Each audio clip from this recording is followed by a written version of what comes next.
Hello বন্ধুরা, দেখো বন্ধুরা সকাল সকাল আমি এখন রেডি হয়ে গেছি। সকাল বলতে এখন কিন্তু 12টা বেজে গেছে। তো রেডি হয়ে আমরা স্কুলের সব ম্যাডামরা মিলে যাচ্ছি একটা ইনভিটেশনে। তো ইনভিটেশনটা হচ্ছে আজকে নন্দিতা ম্যাডামের বাড়িতে এসেছি। কাল গণপতি বাপ্পার পুজো হয়েছে, তো আজকে আমাদের সব ম্যাডামদের নেমন্তন্ন।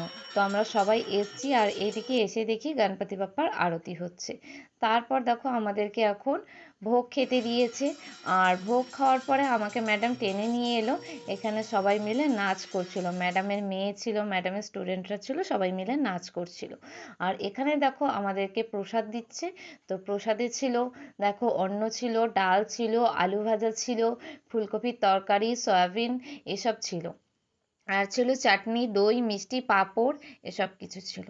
তো খাওয়া দাওয়া শেষে আমরা আবার চলে এলাম গণপতিজির কাছে। তো সবাই একসাথে বলো, গণপতি বাপ্পা মোরিয়া, মঙ্গল